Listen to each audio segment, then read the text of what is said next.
ငါအပြည့်လှိချရင်မှာပါတယ်45အပြည့်လှိချရင် contact area တစ်ခုလုံးဖြစ်သွားတဲ့အတွက်ကြောင့်ဘာဒီကျွန်တော်တို့အလုံးလုံးကိုမမှန်တော့ဘူးအဲ့တော့ကျွန်တော်တို့ကအပေါ်လှိတယ်45ဒီဂရီကို fit တင်ကြအောင်ပြန်ချတယ်ပြီးတော့အောက်မှာကျွန်တော်တို့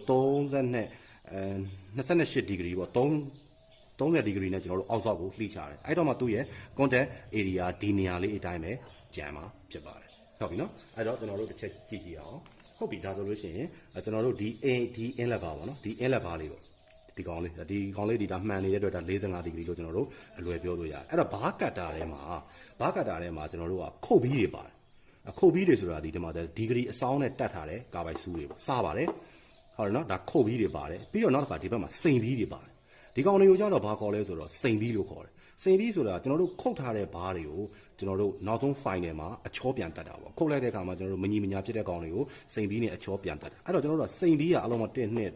5 6ဆိုပြီးတော့စိန်ပြီး6လုံးပါတယ်ကျွန်တော်ခုနပြောတဲ့အတိုင်းပဲစိန်ပြီးတွေအကုန်လုံးဒီ45ဒီဂရီကို receipt ပြန်ချတဲ့ကောင်တွေဖြစ်တဲ့အတွက်မီလီမီတာသာကွာသွားတဲ့ဒီဒီဂရီက45တွေကြီးပဲအကုန်လုံးဖြစ်နေပါလိမ့်မယ်အဲ့တော့ကျွန်တော်တို့ကဘားတန်ကျွန်တော်တို့က head on တုံးကိုဝယ် head on တုံးကိုကျွန်တော်တို့ယူလိုက်တယ်ဗာလီဘာကလုံမယ်ကျွန်တော်တို့ကဒီဂရီအတိအကျမခုတ်ခဲနဲ့ contact area တွေ2 low 2 height ဖြစ်နေတာတွေကိုမကြည့်ဘဲနဲ့စိန်ပြီးနဲ့ကြီးတည်ပြီးပုတ်ချလိုက်လို့ရှိရင်တော့ဒီစိန်ပြီးတွေကကြာအသုံးမခံဘဲနဲ့ကုန်သွားတတ်ပါဒီစိန်ပြီးတွေကပုံမှန်အားဖြင့်ဆိုရင်3-5နဲ့အသုံးခံတဲ့အမျိုးအစားတွေဖြစ်ပါတယ်အဲ့တော့ကျွန်တော်တို့က final ကြားမှာစိန်ပြီးနဲ့ပုတ်ချောပေါ့နော်ပုတ်ချောလေးလုပ်ပေးရတာပါအဲ့တော့ဟုတ်ပြီကျွန်တော်တို့ဒီကောင်းရဲ့မီလီမီတာလေးကိုတစ်ချက်ပြန်ကြည့်အောင်မီလီမီတာကိုအလွယ်ဖမ်းတဲ့နေရာဒီဘားတန်ပေါ်မှာကျွန်တော်တို့ခုတ်ချဘယ်လောက်ဒီဂရီခုတ်ချကြတာလဲအခုဒီကောင်contact area အရန်များနေတယ်ကျွန်တော်အပေါ်ချမ်းကိုကျွန်တော်တို့က60ဒီဂရီနဲ့လှိချမယ်ဆိုလို့ရှိရင်ကျွန်တော်ဒီထဲမှာကျွန်တော်တို့58ပေါ့နော်ဒီကောင်ရဲ့မီလီမီတာဒီ22မီ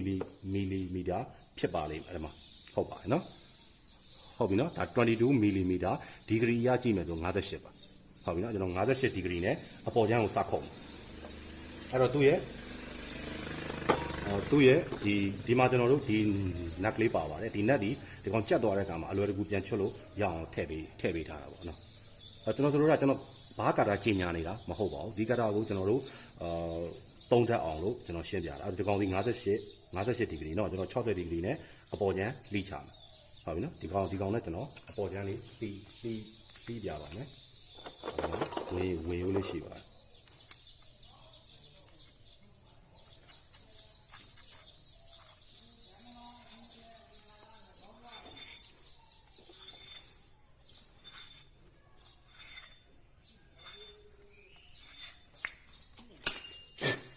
ဒါဆိုလို့ရှိရင်မြင်ရပြီထင်ပါတယ်အပေါ်ချမ်းမှာကျွန်တော်ဒီကောင်ကို60ဒီဂရီအပေါ်ချမ်းလေးခုတ်ချလိုက်တော့မှ contact area လေးကအောက်မှာမြင်ရလားမသိဘူးညာကျွန်တော်တရား focus လေးပြန်ဆွဲရဒါမှဖြူသွားတဲ့နေရာတော့ဒါခုတ်ထားတာအဲ့တော့ဒီ contact area လေးကဒီအောက်မှာကြံနေလေးတော့မြင်ရနေမှာဒါဆိုရင် तू ကဘားရဲ့အောက်ခြေကနေအလယ်လောက်ထိမိနေမှာဒါဆိုရင်ကျင်းနေတယ်ကျွန်တော်ဒီအောက်ခြေကိုလှိချပေးရအဲ့တော့အောက်ခြေကိုလှိချပေးရမယ်ဆိုတော့အောက်ခြေအတွက်ကျွန်တော်တို့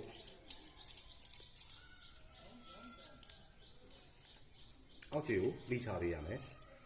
အောက်ခြေကိုလှိချပေးရမယ်ဆိုတော့ဒီအောက်ခြေအတွက်ကကျွန်တော်တို့20မီလီမီတာကိုဒီမှာ30ဒီဂရီပါဟုတ်ပြီနော်30ဒီဂရီနဲ့ကျွန်တော်ဒီကောင်ရဲ့ contact area ထိစပ်မှုကို short ချဖို့အတွက်ကျွန်တော်အောက်ကကောင်ကိုတစ်ချက်လှိချပါပဲ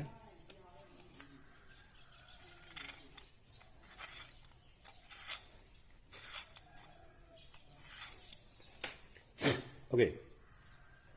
ဒါဆိုရင်အောက်ကလှိလိုက်တဲ့ကောင်လေးကိုကင်မရာထဲမှာမြင်ရမှာထင်တယ်ဒါဆိုလို့ရှိရင်တော့ကျင်းသေးပြီဒီဘားဒီအလယ်မှာကြံနေခဲ့တာဒီကျွန်တော်တို့ဒီဂရီတစ်ခုဖြစ်မှာပေါ့နော်အဲ့တော့ကျွန်တော်အောက်ကိုလှိချလိုက်ပြီအပေါ်ကိုလှိချလိုက်ပြီ contact area လေးဒီအလယ်မှာပဲရှိတယ်အဲ့အလယ်ဒီ45ဒီဂရီဟုတ်မဟုတ်ကမကျင်းသေးပါဘူးမကျင်းသေးတဲ့အတွက်ကျွန်တော်တို့ကဘားတန်ဒီ45လည်းဖြစ်ရမယ် contact ကအလယ်မှာလည်းရှိရမှာဖြစ်တဲ့အတွက် contact area မှန်ဖို့အတွက်ကျွန်တော်ဒီ24မီလီမီတာပေါ့နော်ဒီကောင်ရဲ့ size ပေါ့ဒီကောင်ရဲ့ size အတိုင်းကျွန်တော်45ဒီဂရီနဲ့ထပ်ခုံဒီ45ဒီဂရီအများကြီးခုတ်စရာမလိုတော့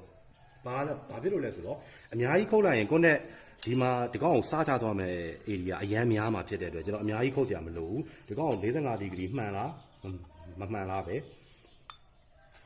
ကျွန်တော်တို့အဓိကတေချာအောင်လို့ပါလေးခုတ်ပေးရမှာဒီနေရာမှာအကုန်များသွားရင်အလဲက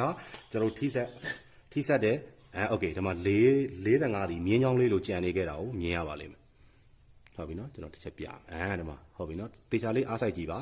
အောက်မှာအချိုင်အပေါ်မှာကျွန်တော်တို့လှန်ထားတယ်အလယ်မှာ45ဒီဂရီ contact လေးကြံခဲ့ဟုတ်ပြီနော်ဒါဆိုလို့ရှိရင်ဒီဘားကိုကျွန်တော်တို့ receive ချတာပြီးသွားပါပြီပြီးသွားတဲ့အခါကျတော့ final မှာဘာထပ်လုပ်ပေးရလဲဆိုတော့ကျွန်တော်22 milli ကိုကျွန်တော်45ဒီဂရီစိန်ပြီးနဲ့အချောတက်ပေးရပါအချောတက်တဲ့နေရာမှာဒီနေရာမှာအရန်အားဆိုင်စရာမလိုတော့ဘူးခုတ်ထားတဲ့ကာတာဆူးတွေမညီမာဆိုးတဲ့အတွက်အသားလေးပုတ်ပေးတာပါပဲပုံမှန်အားဖြင့်2ပတ်လောက်ပုတ်လိုက်လို့ရှိရင်ဒီပြဿနာရှင်းပါပြီโอเคဒါဆိုရင်45ဒီဂရီစိန်ပြီးပါအဲ့တော့โอเคဒီလောက်ဆိုရင်ဆက်စရာညီကိုတွေအကုန်လုံးအဆင်ပြေကြမယ်ထင်ပါတယ်အလယ်မှာကျွန်တော်တို့စိန်ပြီးပုတ်ထားတဲ့အကြောင်းလေးကထိဆက်area လေးကကျင်းလေးကြံနေခဲ့ပြီကျွန်တော်တို့ဘားတန်လေးထည့်လိုက်မယ်ဘာကလိုင်းပေါင်တာလေးနဲ့အနည်းငယ်ပုတ်ပြီးတော့ကလိုင်းပေးလိုက်တာနဲ့ဒီကောင်ရဲ့ထိဆက် area လေးကိုကျွန်တော်တို့အနည်းဆက်ဆုံးရှာလို့ရပါတယ်အဲ့တော့ကျွန်တော်တို့အလွယ်ဒီထိဆက် area ကိုကျွန်တော်တို့အလွယ်ရှာတဲ့နည်းရှိပါတယ်အဲ့ဒါဘာလဲဆိုတော့ကျွန်တော်တို့ soft အဆိုးပေါ့ဗျာကျွန်တော်တို့ဖြတ်ရင်ပြတ်တဲ့ soft အဆိုးပေါ့ကျွန်တော်တို့ soft အဆိုးနဲ့ဒါဒီဘာကျွင်းအကုန်လုံးကိုကျွန်တော်တို့လိုက်ပြီးတော့soft နဲ့မှာတော့မှန်နေလိုက်ပို့လိုက်မယ်ပို့ပြီးတဲ့နောက်ကျွန်တော်တို့ဘားတန်လေးတစ်ချက်ပြန်ထည့်ကြည့်မယ်ထည့်ကြည့်ပြီးတော့မှဘားတန်လေးကိုလက်ကလေးနဲ့ဖိပြီးတော့ကျွန်တော်တို့နည်းနည်းလေးလှည့်ကြည့်လိုက်တော့ပေါ့အဲ့လိုလှည့်ကြည့်လိုက်တဲ့အခါမှာကျွန်တော်တို့ contact area လေးတကွင်လုံးอ่ะဒီကောင်မှာကျွန်တော်တို့ဘားတန်လေးရဲ့အပွင့်လေးမှာသူ contact area လေးကစေးအနေနဲ့အလယ်လားမှာလာပြီးတယ်ဒီမှာဆိုလို့ရှိရင်လည်းကျွန်တော်တို့ထိသွားတဲ့နေရာလေးက45ဒီဂရီအတိမ်းဆောင်းတယ် contact area ချင်းလေးကိုကျွန်တော်တို့အမှမှင်ပြတ်သွားတဲ့နေရာလေးလှမ်းမြင်ရပါဟုတ်ပြီနော်ဒါဆိုလို့ရှိရင်တော့ကျွန်တော်တို့ဒီဘားကိုအများကြီးကတိုင်းစရာမလိုတော့ဘူးကျွန်တော်တို့အချက်အများပြ100တစ်ပတ်လဲလောက်ကတိုင်းလိုက်တာနဲ့ဒီဘားဒီလုံးဝလုံသွားပြီ contact area လည်းမှန်သွားပြီ engine ရဲ့ performance လည်းပုံမှန်ပြန်ကျက်သွားပါပြီအဲ့တော့ကျွန်တော်ဒီနေ့မျှဝေပေးခြင်းနဲ့အကြောင်းအရာလေးကဒီကျွန်တော်တို့ဘားတွေကို receipt ပြန်ချတဲ့အခါမှာဘယ်လို degree တွေကိုကျွန်တော်တို့အဓိကထားပြီးချပေးရတယ်ဘာဖြစ်လို့ degree တွေကအရေးကြီးတာလဲကျွန်တော်တို့ဘယ်လိုကာတာမျိုးတွေကိုသုံးတယ်လဲဆိုတော့ကျွန်တော်ညီကိုတွေဆက်ဆရာတွေအားလုံးတို့အထောက်အကူတစ်ဖက်တစ်လမ်းဖြစ်အောင်ကျွန်တော်ရှင်းပြပေးရခြင်းဖြစ်ပါတယ်ဗျအဲ့တော့ကျွန်တော်ပြောပြသွားတဲ့ဗီဒီယိုဖိုင်ထဲမှာအမှားပြင်းတစ်စုံတရာပါမယ်ဆိုရင်အခုပြောပြနေတဲ့ကျွန်တော်ရဲရင်တာဝပိုင်ပေါ့နော်ကျွန်တော်ကောင်းထပ်ပိုင်ရဲ့အမှားပါဖြစ်ပါတယ်ညီကိုတွေအားလုံးပဲအဆင်ပြေကြပါစေဗျ